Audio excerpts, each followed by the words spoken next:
জয় শ্রীকৃষ্ণ। রাধে রাধে। কার্তিক মাস শ্রীহরি বিষ্ণুর অত্যন্ত প্রিয় একটি মাস। বছরে 12টি মাসের মধ্যে একটা শ্রেষ্ঠ এবং পবিত্রপূর্ণ মাস হচ্ছে এই কার্তিক মাস। এটি এমনই একটি মাস যে এই মাসে একটুকু ধর্মীয় কার্য করলে সেই ব্যক্তির সহস্র গুণ পুণ্যফল প্রাপ্ত হয়। এই জন্য কার্তিক মাস সব থেকে শ্রেষ্ঠ বলা হয়েছে। এমনকি এই মাসে যদি কোনো ব্যক্তি তুলসীর সেবা করতে পারে সেই ব্যক্তির প্রতিটি পদে পদে পুণ্য লাভ হয়। যদি কেউ তুলসীকে প্রদক্ষিণ করে তার ব্রহ্মহত্যাজনিত পাপরাশি ভস্মীভূত পর্যন্ত হয়ে যায়। তাই এই মাসটি ভক্তদের কাছে সবথেকে শ্রেষ্ঠ এবং গুরুত্বপূর্ণ প্রিয় একটি মাস বলা হয়েছে। এবং এই মাসে তুলসী মহারানীর সেবা করাকে অত্যন্তই সৌভাগ্যের বলা হয়েছে। তবে ভুলেও তুলসী গাছে যে সময়ে জল দিতে নেই। তুলসী দেবীকে জল অর্পণের বিশেষ নিয়ম রয়েছে।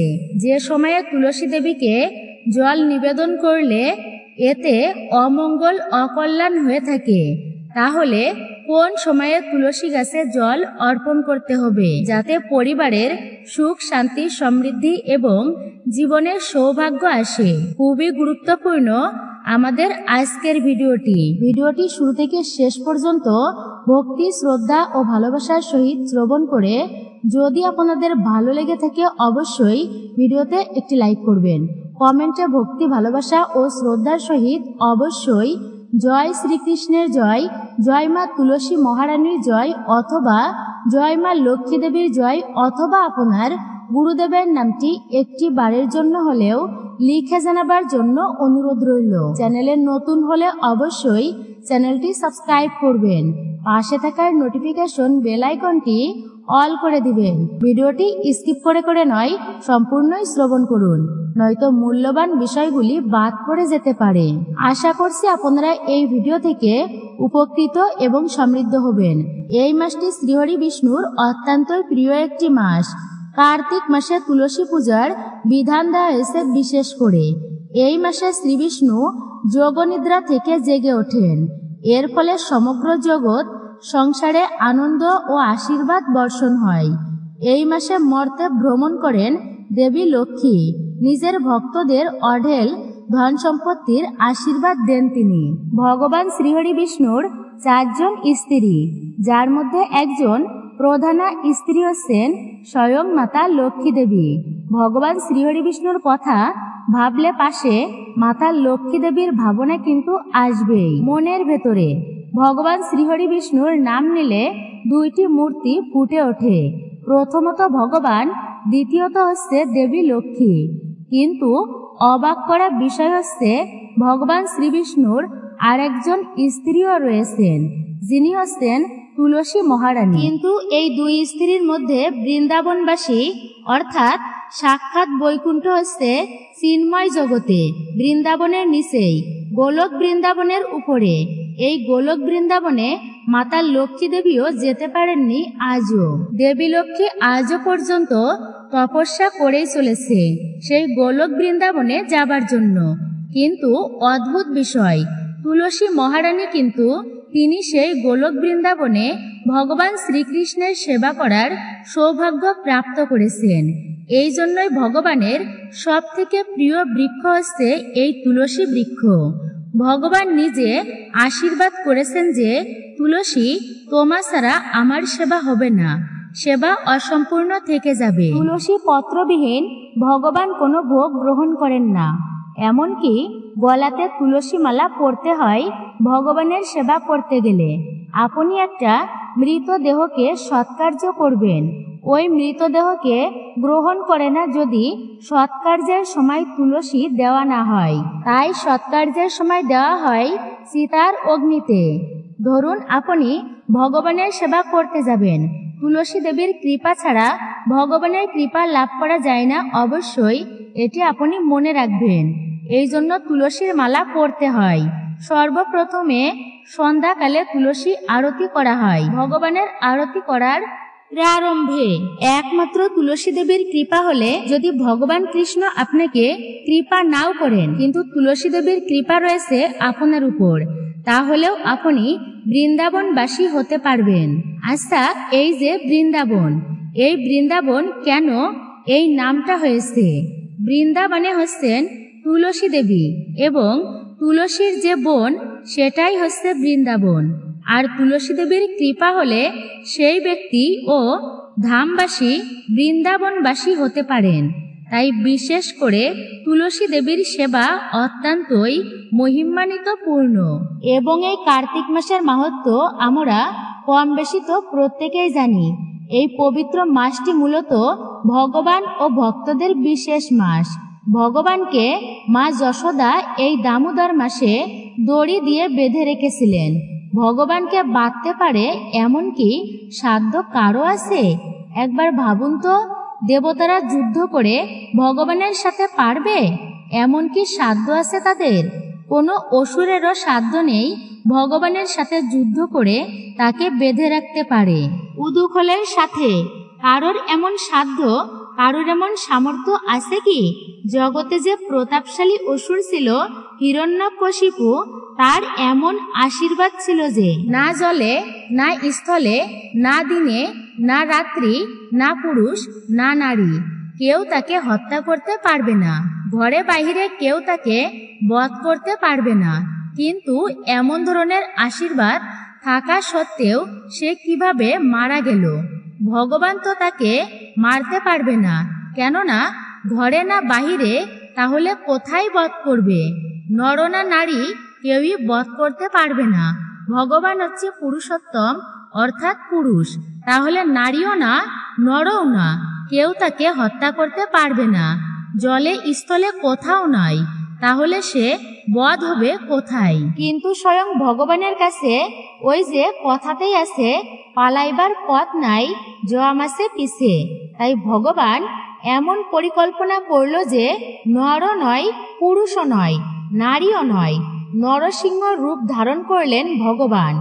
অর্ধেক পশু, অর্ধেক আবার মানুষের মতো। না দিনে, না রাত্রিতে, সন্ধ্যাকালে, গোধূলি লগ্নে, আবার ঘরেও না, বাহিরে নয়, ঘরের মাঝখানে স্তম্ভের অর্থাৎ চৌকাঠের উপরে বসে নৃসিংহ ভগবান বক্ষ বিদীর্ণ করে হত্যা করেছিল তাকে। তাই এত প্রতাপশালী অসুর তাকেও ভগবান বধ করেছেন। এই জন্যই কারোর সাধ্য নেই যে ভগবানকে বেঁধে রাখতে পারে। কিন্তু হ্যাঁ, একজনই পারে। কে সে? তাহলে তিনি একমাত্রই হচ্ছেন ভগবানের ভক্তেরা। যদি ভালোবেসে ভগবানকে বন্ধন করে ভগবান হাসি মুখে সেই বন্ধন স্বীকার করতে রাজি হন। তাই এই মাসটি হচ্ছে সেই মাস যা ভক্ত এবং ভগবানকে বন্ধন করার বিশেষ একটি মাস। মা যশোদা দেবী ভালোবেসে ভগবানকে শাসন করে ভগবান কান্না করছে মাকে দেখে, তাই ভালোবেসে আবার শাসন করেও। ছোট্ট সেই গোপালকে, যাকে শাস্তি না দিলেই নয়, বড্ড দুষ্টু হয়ে গেছে আমার ছোট্ট গোপাল, তাই আজ তোকে আমি শাস্তি দিবই দিব। তাই মা যশোদা সেই দাম বন্ধন লীলায় এই গোপালকে বেঁধেছিল। এই জন্যই কার্তিক মাসকে দামোদর মাস বলা হয়। দাম মানে দড়ি আর উদর মানে হচ্ছে পেট, অর্থাৎ এই কার্তিক মাসে মা যশোদা দড়ি দিয়ে শ্রীকৃষ্ণের উদর বন্ধন করেছিল। ছোট্ট গোপালকে দড়ি দিয়ে বেঁধে রেখেছিল এই মাসেই উদুকুলের সাথে, যে কারণে এই পবিত্র মাসের নাম হয়েছে দামোদর। আর এই মূল দামোদর মাস হচ্ছে দিব্য মাস। আর এই মূল দামোদর মাস শুরু হয় পূর্ণিমা থেকে। পূর্ণিমা কোজাগরী লক্ষ্মী পূর্ণিমা থেকে শুরু হয়েছে এই দামোদর মাসটি। এই পবিত্র দামোদর মাস এবং সমাপ্ত হবে এই মাসটি রাস পূর্ণিমা পর্যন্ত এই কার্তিক মাসের এই মাস জুড়েই। তাই এইভাবেই ভক্তরা ভক্তি ভরে পালন করে এই পবিত্র দামোদর মাস, দামোদর ব্রত। এমনকি কার্তিক মাসটাই সম্পূর্ণই ভক্তেরা পালন করে ভক্তিতে ভগবানের সাধনা করা হয়। এবং এই পবিত্র কার্তিক মাসের এত মাহাত্ম্য কথা যদি কোনো ব্যক্তি সকাল বেলায় এই কার্তিক মাসে ভগবানের উদ্দেশ্যে স্নান করতে পারে, তাহলেও বলা হয়েছে তার সহস্র গাভীদান করলে যে পুণ্যফল প্রাপ্ত হয় সেই সমান পুণ্যফল লাভ হয়ে থাকে সেই ব্যক্তির। ভগবান শ্রীকৃষ্ণ নিজে তার স্ত্রী সত্যভামাকে বলেছেন, হে সত্যভামা, শুনে রাখো, এই কার্তিক মাসে যদি কেউ একটা প্রদীপ আমার উদ্দেশ্যে প্রজ্বলন করে, তবে তার পূর্বপুরুষগণ সহ অর্থাৎ সে নিজে এবং তার আত্মীয় পরিজন সহকারে সেই ব্যক্তি বৈকুণ্ঠে গমন করবে। এই হচ্ছে পবিত্রপূর্ণ কার্তিক দামোদর মাস এর মাহাত্ম্য। তাই এই মাসে একটুকু পরিমাণ ধর্মকার্য করলে 1000 গুণ পুণ্য লাভ হয়। এই কার্তিক মাসে কেউ 1 টাকা দান করতে পারলে সহস্র টাকা দানের ফল আপনি প্রাপ্ত করতে পারে। এই কার্তিক মাসে আরো এমন অনেক শ্রেষ্ঠ কাজ আছে। আপনার বাড়ির আশেপাশে যদি কোনো মন্দির থাকে, তাহলে সেখানে গিয়ে ভগবানের সেবায় অংশগ্রহণ করতে পারেন। তার সেবা করবেন, আপনারা নাম জপ করবেন। যদি আপনি এগুলো নাও করতে পারেন, তবে বলা হয়েছে আপনি এই কার্তিক মাসে তুলসীর সেবা করবেন। তুলসী বৃক্ষ হচ্ছে গোবিন্দের সর্বাধিক প্রিয় বৃক্ষ। কোনো ব্যক্তি যদি ভক্তি ভরে একটা তুলসী পত্র ভগবানের চরণে নিবেদন করতে পারে, তবে নিঃসন্দেহে ভগবান তার প্রতি প্রসন্ন হয়ে থাকে, তাকে বিশেষ কৃপা করবেন। যদি জীবনে এমন হয় যে আপনাদের বেশি বেশি অমঙ্গল বা বিপদ আপদ আপনাদের লেগেই রয়েছে, সেক্ষেত্রে এই কাজটি অবশ্যই আপনারা করবেন। 108টি তুলসী পত্র আপনারা সংগ্রহ করে নেবেন। ভগবানের শ্রীচরণে বা ভগবান নৃসিংহদেবের চরণে 108টি নাম বলে নিবেদন করবেন এবং তুলসী পত্র নিবেদনের আগে চন্দন মিশ্রিত করে নেবেন আপনারা। তারপরে চন্দন মিশ্রিত করে বোটা ধরে অনামিকা এবং বৃদ্ধা আঙ্গুলি দ্বারা বোটা ধরে আপনারা নরসিংহদেবের যে 108টি নাম রয়েছে, ওম নর সিংহাই নমঃ, ওম মহাসিংহাই নমঃ, ওম দিব্য সিংহাই নমঃ, এইরকম ভাবে প্রতিটা নাম আপনারা বলবেন। আর একটা তুলসী পত্র ভগবানের চরণে নিবেদন করবেন। তবে বেশি হলেও কোনো সমস্যা নেই। তাই এইভাবে 108টি নাম বলে চন্দন মিশ্রিত করে 108টি তুলসী পত্র নিবেদন করবেন নৃসিংহদেবের চরণে। আর নৃসিংহদেব হচ্ছেন ভক্তদের রক্ষক। ভক্তদের যত বিপদ আপদ আসে, ভগবান শ্রীবিষ্ণু নৃসিংহ রূপে সে সমস্ত ভক্তদের রক্ষা করে থাকেন। তথা এই নৃসিংহদেবের চরণে তুলসী পত্র নিবেদনের ফলে সেই ভক্তের সমস্ত বিপদ আপদ কেটে যায়। তাই যদি বেশি পরিমাণ আপদ বিপদ লেগেই রয়েছে আপনার, অথবা আপনার সন্তান দূরে কোথাও যাচ্ছে বা আপনি নিজে কোথাও দূরে যাচ্ছেন, আপনার বেশি সময় লাগবে না। ওই দিনে এই প্রার্থনা করতে পারেন ভগবানের কাছে। এর ফলে সেই যাত্রায় কোনো বিপদ আপদ হয় না। ভগবানের কৃপায় আপনার সেই যাত্রা শুভ এবং মঙ্গলময় হয়ে থাকে। অত্যন্তই শুভ একটি বিষয় হচ্ছে এই তুলসী দান করা। যজ্ঞ করার ফলে এক ধরনের পুণ্য লাভ হয়, কিন্তু শুধুমাত্র তুলসী পত্র দান করা এটা সবথেকে মহা পুণ্যময় বলা হয়েছে। এর ফলে জীবনের মনোবাসনা মনস্কামনা বিপদ আপদ নাশ হয়, গ্রহদোষ থেকে উপশম, এই সমস্ত কিছুর বিনাশ হয়ে থাকে ভগবান শ্রী নৃসিংহদেবের কৃপায়। তাই একটি মাত্র তুলসী পত্র যদি কেউ ভক্তি ভরে ভগবানের চরণে নিবেদন করতে পারে এই কার্তিক মাসে অন্তত পক্ষে, তবে নিঃসন্দেহে সেই ব্যক্তি তুলসী দেবীর বিশেষ কৃপা প্রাপ্ত করতে পারেন। এইবার আসুন প্রত্যেকেই জেনে নিন ভক্তি ভরে তুলসী পূজার নিয়ম। তুলসী পূজা করতে গেলে মূলত আমরা যেমন ভগবানকে আরতি করি, সেই একইভাবে আপনারা তুলসী দেবীকে আরতি করবেন। এবং তুলসী আরতি ভোরবেলা বা সকালবেলা আর সন্ধ্যাকালে করতে হয়। এই দুইটি সময়ে, সকালবেলা আর সন্ধ্যার সময় আরতি করার জন্য প্রথমে আপনারা কিছু পুষ্প, ধূপ ধুনো, তারপরে আপনারা প্রদীপ ব্যবহার করবেন। প্রথমে পুষ্প অর্পণ করবেন চরণে, 4 বার নাভিতে মনে মনে তুলসী দেবীকে স্মরণ করে তুলসী দেবীর চরণে 4 বার। এই কার্তিক মাসে শালগ্রাম শিলার সাথে তুলসী মহারানীর বিবাহ হয়।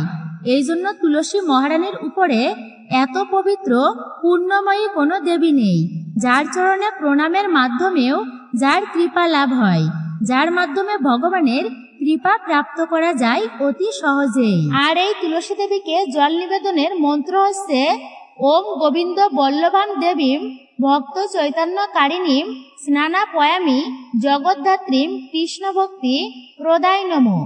এভাবে আপনারা তুলসী দেবীকে জল অর্পণ করবেন এই মন্ত্রে।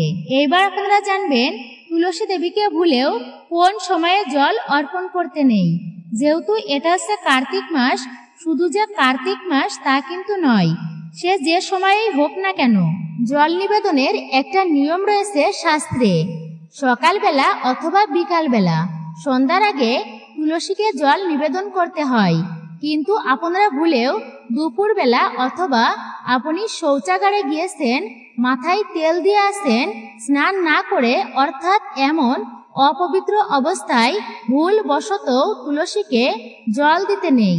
শুধু যে তাই তা কিন্তু নয়, সূর্যাস্তের পরেও তুলসীকে জল অর্পণ করবেন না আপনারা, এতে মহা অপরাধ হয়। তুলসীর সেবা করলে যতটা সৌভাগ্যের বলা হয়েছে, কিন্তু ভুল করলে তার থেকে বেশি অপরাধের বলা হয়েছে। দুপুরবেলা, সন্ধ্যাবেলায়, সূর্যাস্তের পরে, রাতে অপবিত্র অবস্থায় তেল মেখে এমন অবস্থায় ভুলেও আপনারা তুলসীতে জল নিবেদন করবেন না।